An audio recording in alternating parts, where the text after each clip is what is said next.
And I'm back at Alnwick Auctions in Northumberland, where I am desperate to spend thousands of pounds on 3 lots. Let's see how well we do. First of all, I'm desperate to buy this Breitling watch, estimated at £2,000 to £4,000, as well as this solid silver beaker made in Chester. That's crucial, estimated at 250 to 350.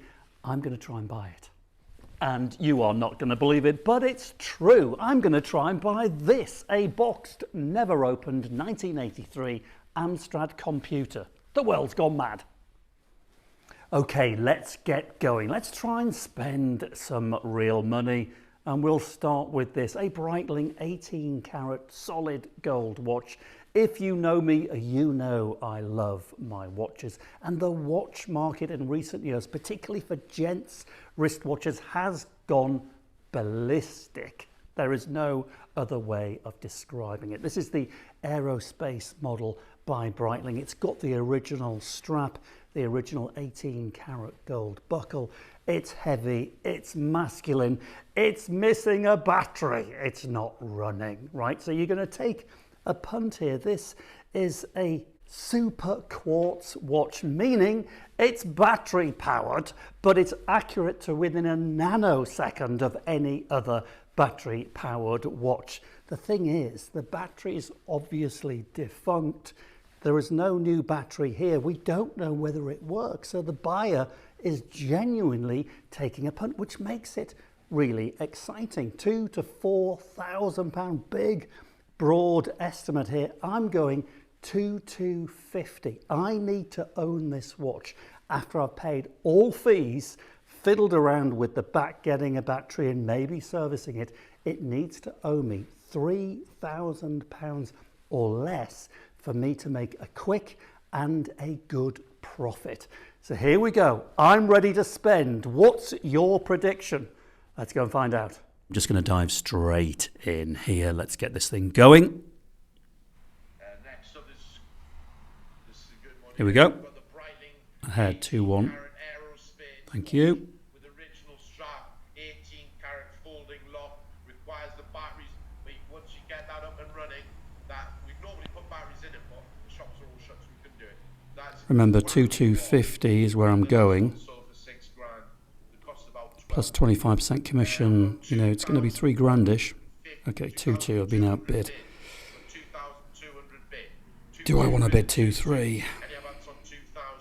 Let's just watch it a bit. Let's just keep an eye. Once the final warning comes up, that's really when you've got to make the decision, yes or no. So let's leave it for a moment, see what happens. I will bid. Yeah. Oh, someone else. 2,300. Give it one more go. 100 quid more than I thought, but let's give it a go. Just wait a little. Okay, in the lead. 2,350. That's it. No more. Ah, outbid. Okay, let's see what it sells for. 2,400 bid at 2,400. Any advance on 2,400 then? That's Chanson once, twice, third and final time. All right, bit of a shame that, but you know, if you want to make money in the antiques business, you've got to know when to stop. So let's draw a line under that. Move on. Lovely silver goblet, estimated 250 to 350 pounds. If you love silver, you are going to absolutely adore this. It's special for a few reasons. First of all, it's really heavy. The scrap value in the silver alone is £210. Secondly, it was made in Chester. Now, Chester is much rarer than, say, the common Birmingham makers. They stopped assaying in Chester in 1962. And thirdly, you now know it's made in Chester, but I'm sure some of you are thinking that this thing looks like quite an early piece of silver, and I reckon you're right. If you look at the design, it feels 18th century. Now look at those hallmarks. I think they're a bit upside down there. Yeah, I think they probably are, but it doesn't matter. I can tell you, without even having my book with me, that they are 18th century hallmarks. And in actual fact, this thing is not just sterling silver, it's Britannia silver. So it's a higher grade of silver. So in other words, it's more of a pure silver and more collected. So this dates back to probably the Georgian period, the earlier part of the Georgian period too. I think people are going to be absolutely all over this. But I'm not buying it as a collector. If I'm going to get this thing, I need to bag it at a bargain price. So the quality is fantastic, and the estimate is 250 to 350. Remember, it scraps out at 210. So in the ruthless world of silver dealing, some people will only bid, including the commission, up to its scrap weight of 210. But I'm willing to go a little further because I think its intrinsic value is really good and the quality is really exciting. And of course, you've got the Chester hallmark. So I'm going 240. You know, it's still a hard bid, but bearing in mind the commission, I've got to make some profit. So that's my bid, 240. What about you? How much would you pay for it? Let's see who's best at valuing these things, you or me. Here we go.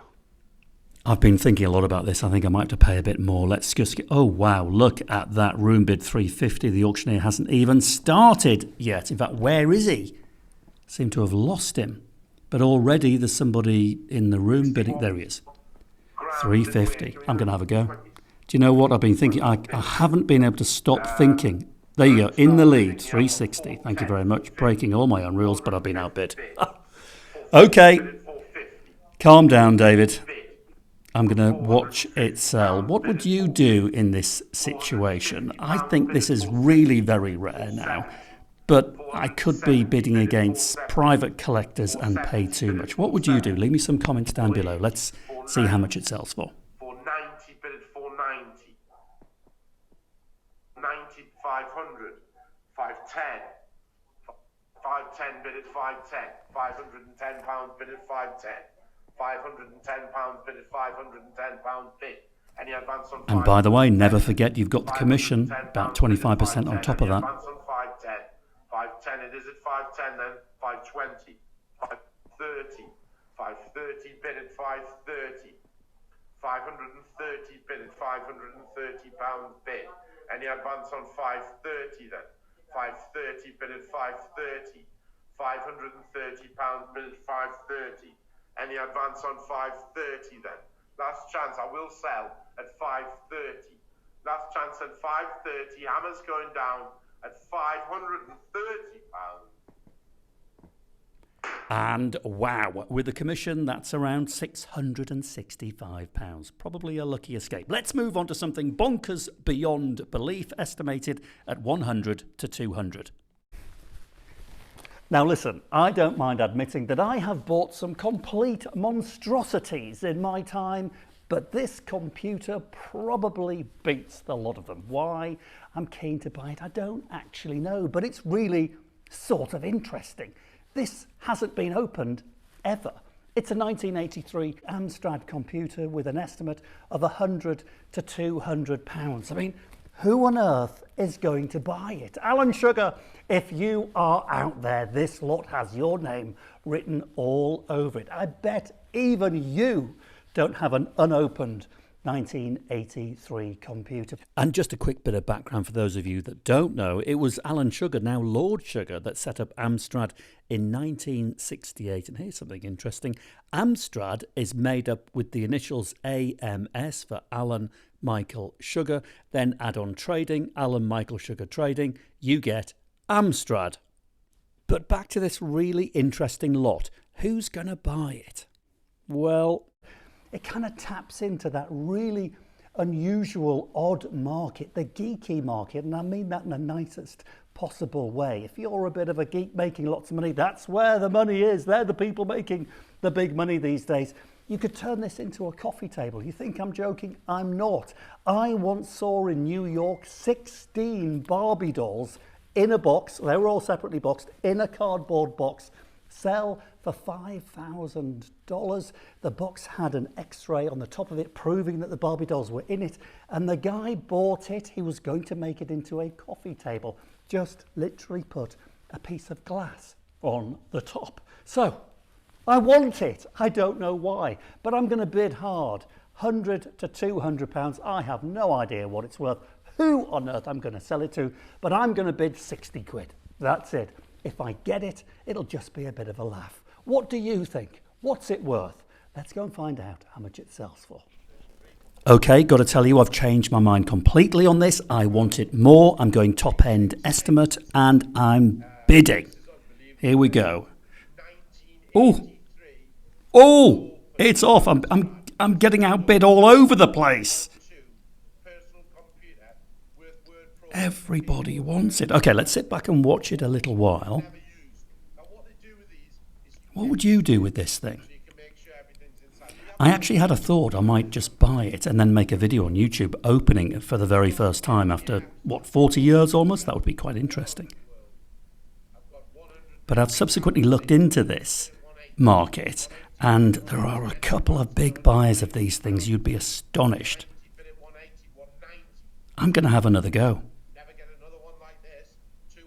Let's leave it a little while. Would you pay this amount of money for something so bonkers? It just kind of goes to show how the market is changing in the world. You can buy something from the 18th century in solid silver for 20 or 30 quid, and yet now we're paying this sort of money for boxed computers, which were never that good in their day. Oh, it's going, isn't it? Let's go 250. Shall we do it? Would you do it? I want to do it. Oh, I might get it. I might be stuck with it. Wait a second. Go! Got it! No! Outbid! You see, there's somebody out there that is desperate. This will never end. I'm dropping out, I think. Should I? Oh! I'm out. And that's the out for this particular video too. So I'm David Harper. Thanks for watching. I'll see you soon. Cheerio.